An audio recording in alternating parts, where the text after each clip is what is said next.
मेरी तरफ से आप सबको कबूलो।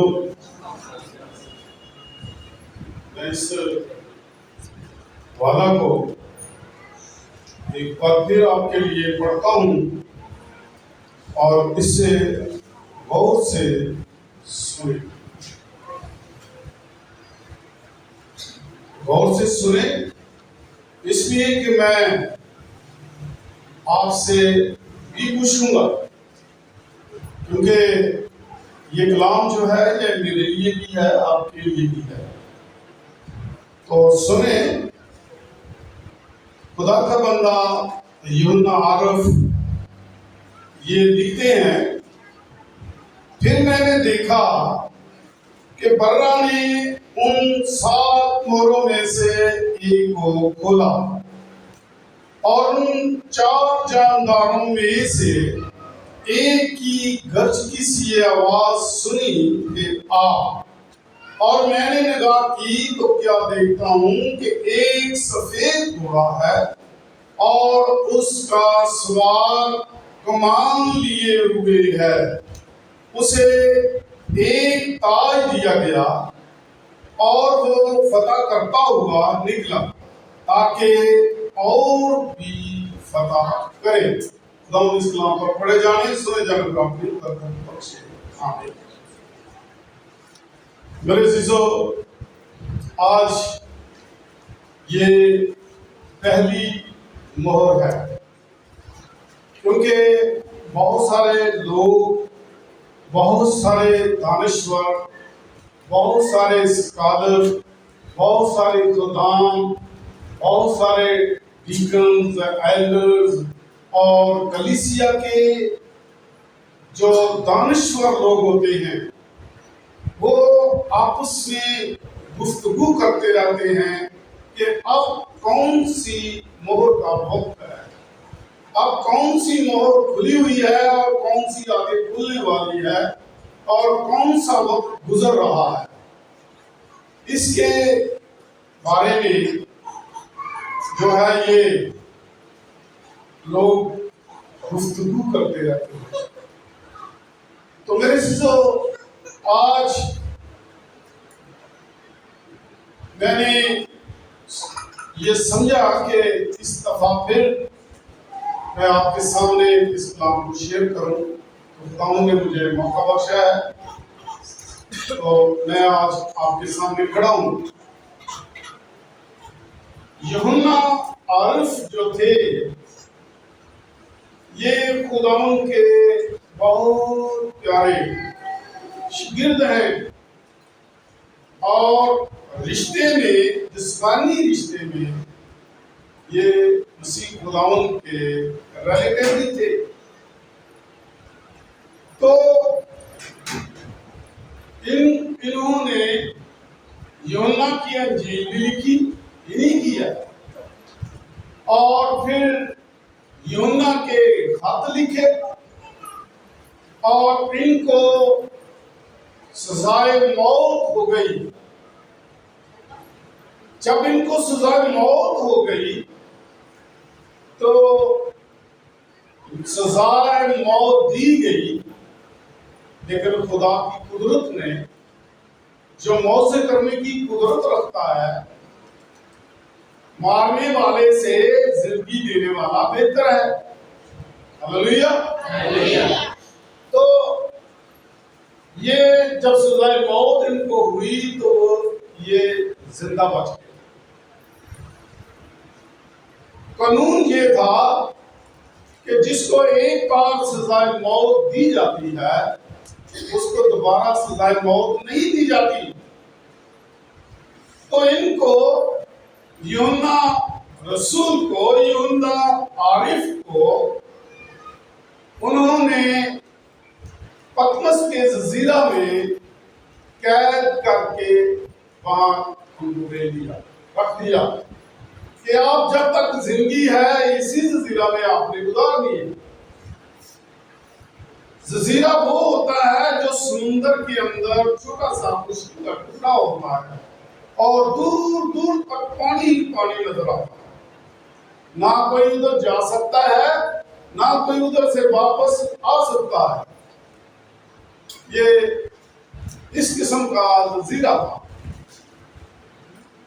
तो जब ये वहां थे तो खुदा के जो लोग होते हैं वो मौत के साया में भी गुजर रहे हों तो उस वक्त भी खुदावन की याद में होते हैं, खुदावन की हमको सुना करते हैं। तो ये जजीरा में, पतमस के जजीरा में बैठे हुए थे और खुदा के साथ इन्होंने तार जोड़ ली। तो जब तार जोड़ ली तो बापू ने इनके बातन को खोल दिया। जब बातन को खोल दिया तो इन्होंने बहुत कुछ देखा, तख्त देखा, सफेद लोग देखे, ताज वाले लोग देखे, 24 बुजुर्ग देखे, बहुत सारे लोग देखे। उनकी तरफ नहीं जाऊंगा, अपने मकसद की तरफ सिर्फ रहेंगे। जब ये वहां थे तो इन्होंने, इनका बातन खुल गया तो इन्होंने देखा कि 4 जानदार हैं और एक किताब है जिसको 7 मोहरे लगाकर बंद कर दिया गया है।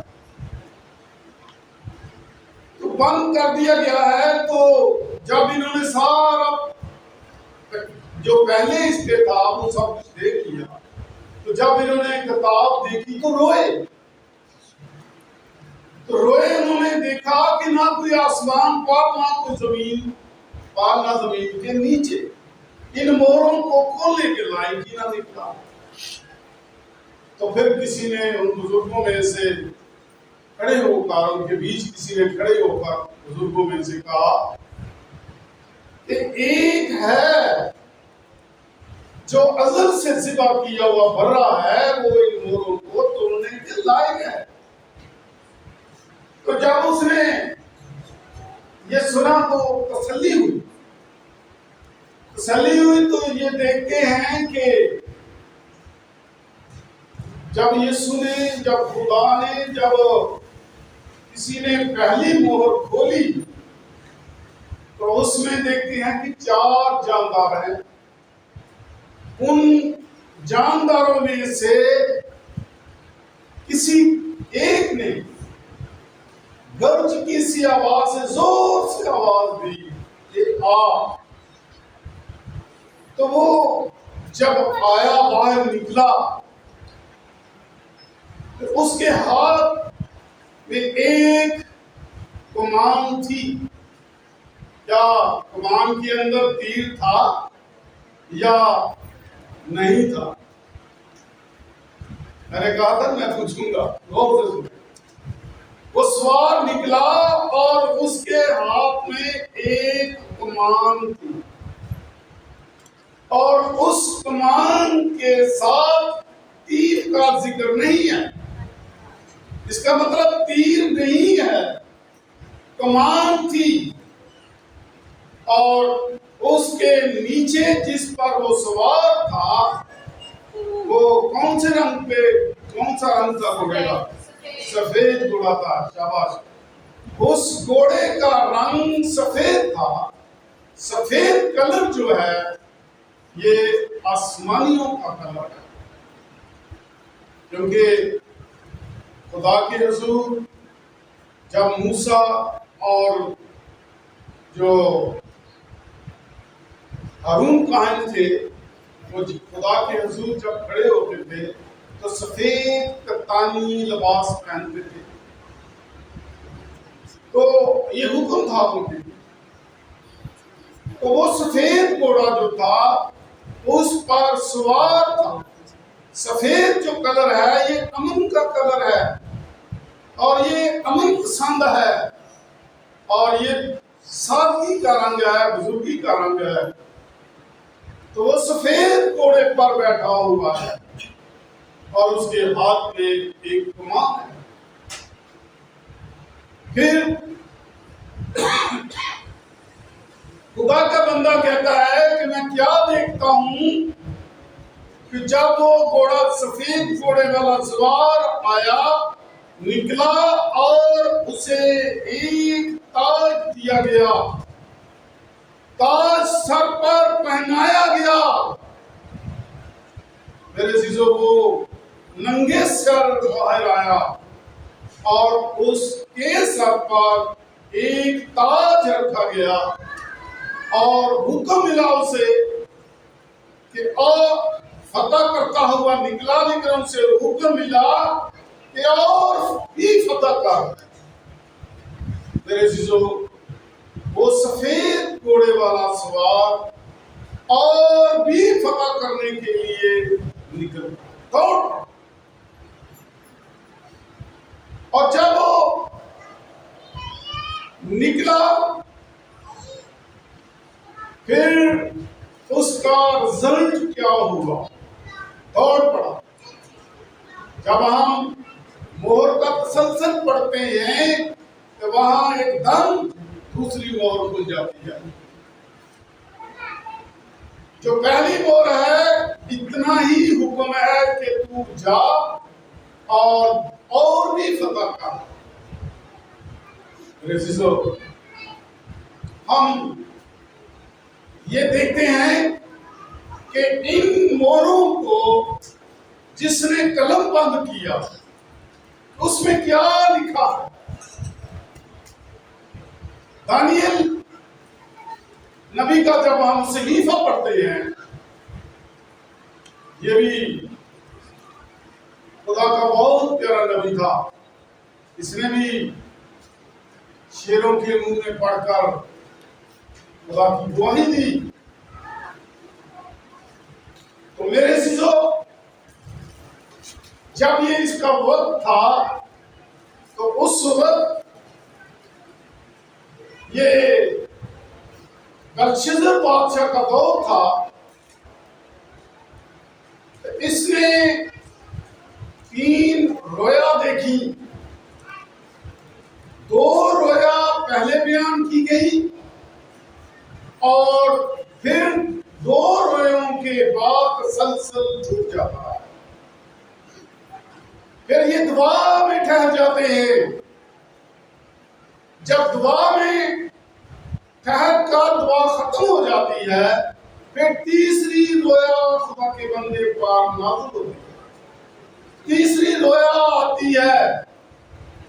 इसका मतलब है कि 3 रोया और 1 दुआ इसने इस दानियल की किताब में इसका जिक्र है। तो जब ये मोहरें, जब ये रोया देख ली, तो ये क्या देखते हैं कि एक दरिया है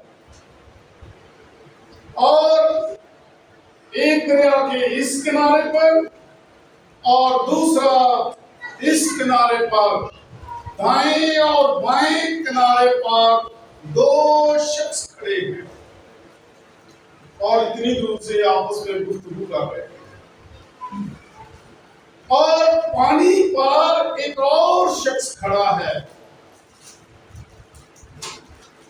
जब दानियल ने सारा कुछ देख लिया, लिख लिया, फिर उसको उस पर गौर करना शुरू हो गया कि ये कब और कैसे क्या हो गया है। तो वो दोनों शख्स आपस में बातें करते हैं जो दाहिने और बाएं किनारे पर खड़े हैं।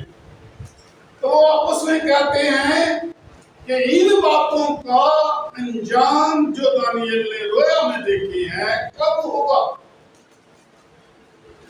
तो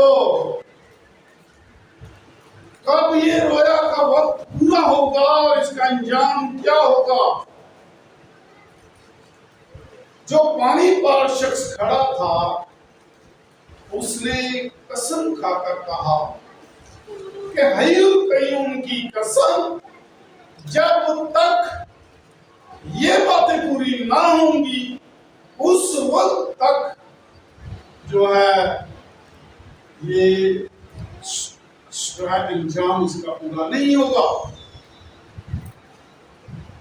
तो उसमें हमने देखा है कि वो शख्स जो ताज पहनकर सफेद घोड़े पर सवार होकर निकलता है, वो मुकद्दसीन से जंग करने के लिए निकलता है, वो मुकद्दसीन को कत्ल करने के लिए निकलता है।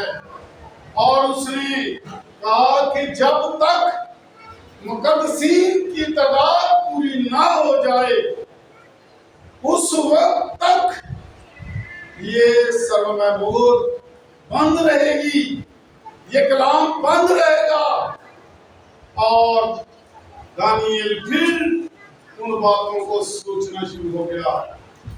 दानियल कहता है कि मैंने लिखा पढ़ा सुना है, लेकिन मुझे समझ नहीं क्या लिख दिया है। उनके पीछे फिर दौड़ता है, उनको याद करता है, उनको दोबारा सोचता है कि मैंने क्या लिखा है।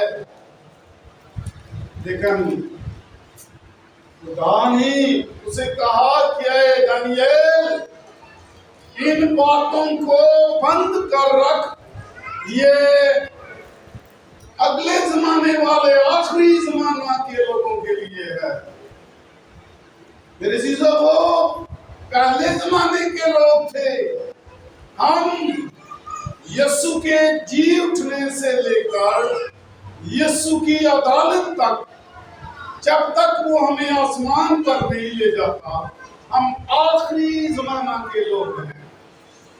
ये मुकाशवा की किताब आखिरी जमाना के लोगों के लिए है। इसमें लिखा है मुबारक वो है जो इस पर गौर करता है, इसको पढ़ता है। मुबारक है वो जो इसको सुनता है, मुबारक है वो जो इस पर अमल करता है। मेरे चीजों, ये उनके लिए नहीं था, ये आज मेरे लिए, आपके लिए ये कलाम लिखा गया है। इस पर हम अमल करके मुबारक बन जाए, क्योंकि उसको इख्तियार दिया गया है। ताज एक जिस्मानी सरदार का ताज इख्तियार है, इसमें खुदावंद यीशु नहीं है। अगर किसी शख्स का ये अंदाजा है कि ये सफेद घोड़े वाला यीशु है, ये यीशु नहीं है।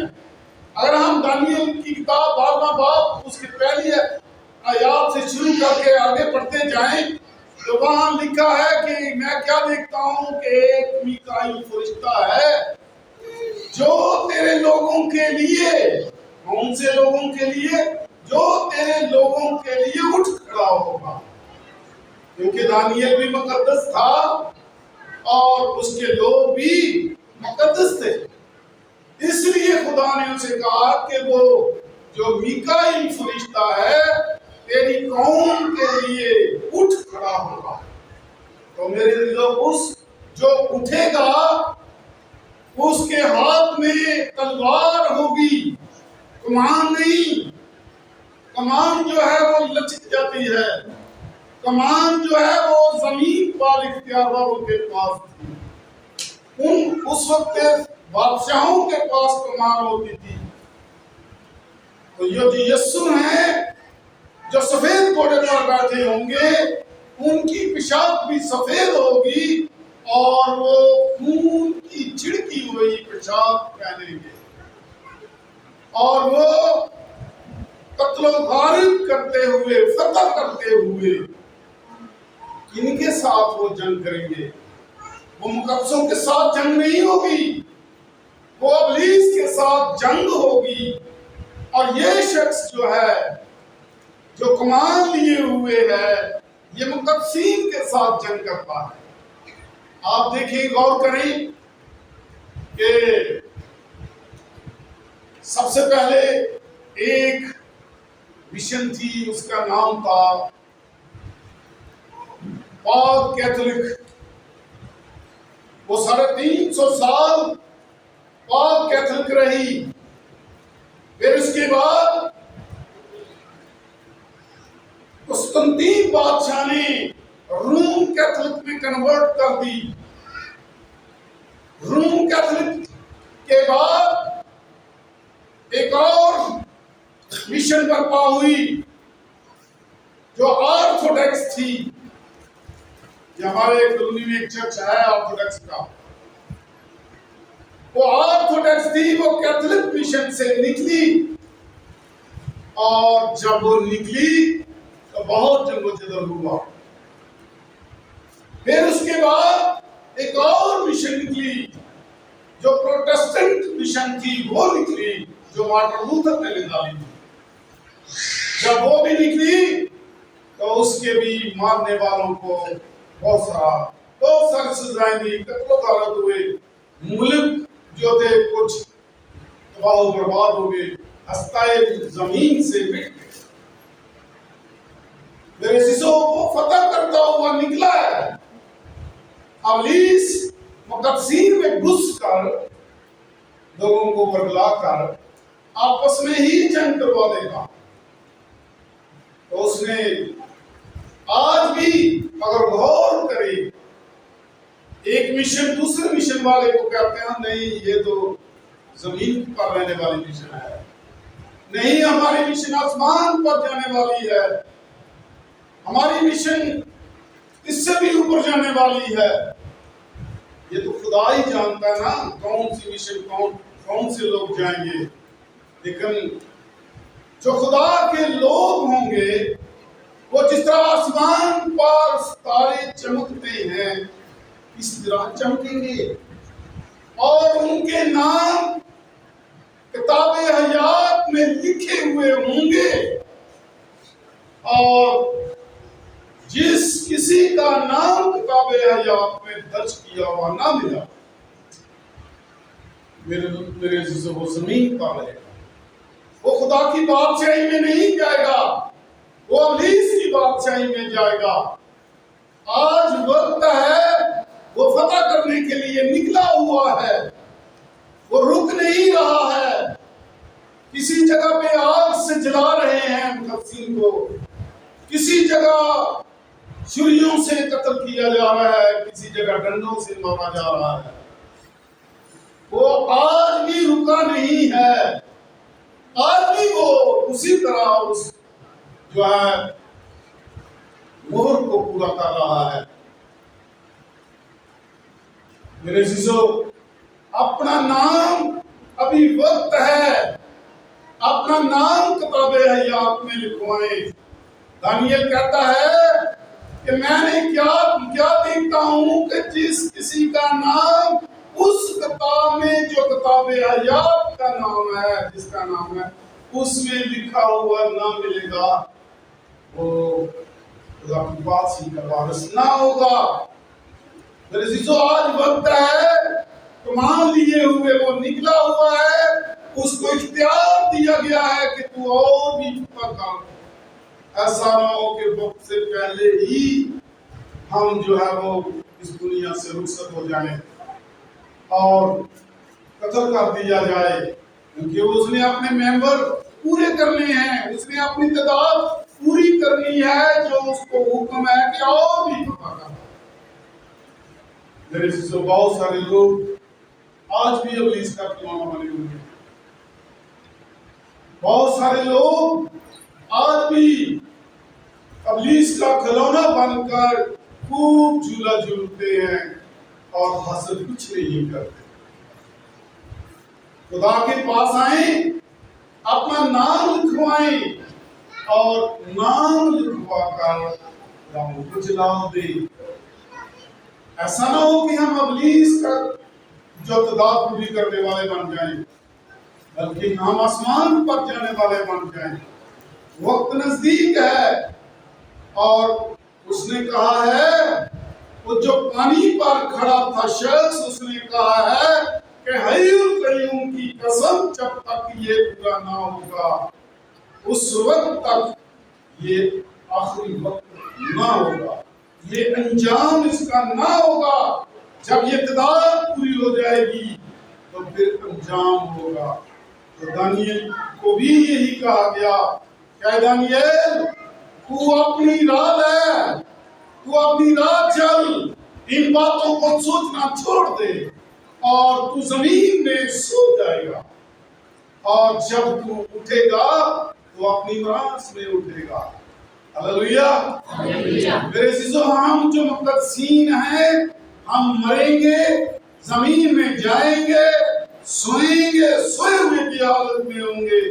यीशु ने हमें ये कह दिया है कि जो मुझ में मरता वह मरता नहीं बल्कि सोता है। वो सोए हुए की हालत में होते हैं और जब उठेगा तो अपनी बरात में अपने लोगों में उठेगा। मेरे अजीजों, अगर आप चाहते हैं कि हम अपनी बरात में उठे, हमारे नाम खुदा की किताब में लिखे हुए हों, जब किताब खोली जाए, पढ़ी जाए, तो फलां के फलां फलां फलां फलां नाम लिया जाएगा, तो वो उठेंगे और सीधे उधर चले जाएंगे। और जो जिनका नाम किताब हयात में नहीं मिलेगा, तो उस वक्त खुदा कहेगा, अरे मलाउनो, मेरी तुम्हारे साथ कोई वाक़ियत नहीं है। और जैसे ही ये बात खत्म होगी, आंख झपकने में कितना टाइम लगता है और वो पता नहीं चलेगा कि बच्चे किधर चले गए हैं। जब मूसा पर बुड़बुड़ाए लोग, खुदा के खादम पर बुड़बुड़ाए लोग, तो मूसा पर जो मूसा के साथी थे, 120 की जमात के लोग थे, तो उन्होंने जो है वो बुड़बुड़ाना शुरू कर दिया। और जो लादी के घराने के लोग थे, दातिन, कोरे, अबीनीर, जो इनके पैरोकार थे, जो बुड़बुड़ाने वाले थे, तो इन्होंने कहा कि ये दोनों बहन भाई भी बुड़बुड़ाए। उन्होंने कहा कि क्या खुदा तेरे साथ ज्यादा बातें करता है, हमारे साथ बातें नहीं करता? तो मूसा ने जाकर खुदा की शिकायत आगे की। तो खुदा ने मूसा को कहा, मूसा, कल सुबह तू देख लेगा कि कौन खुदा के लोग हैं और कौन जो है वो खुदा के लोग नहीं है। तो जनाब उनको कहा कि खूब तैयारी करके नहा धोकर आए और कल खुदा अपने लोगों में आएगा। तो जब खुदा आया तो खुदा ने अब उनको कहा कि जो लोग मूसा की हमायत में हैं, इस तरफ आ जाएं, और जो लोग बुड़बुड़ाने वाले हैं, अबीनीर और दातन और कुर्द के लोग हैं, और जो इनकी बातें मानने वाले इधर हो जाएं। जब वो इधर हुए, जमीन ने अपना मुंह खोला, जमीन बोस, और ऊपर पता ही नहीं चला कि जमीन बोस हुई भी है। मेरे लोगों, खुदा जब इंतकाम लेता है, खुदा जब अपनी बात को पूरा करता है, तो फिर पता नहीं चलता। खुदा भी ढील दे रहा है, ढील दे रहा है, ढील दे रहा है। खुदा आपको अपनी रास में जिंदा करे। इसके वहां पर पढ़े जाने, सुने जाने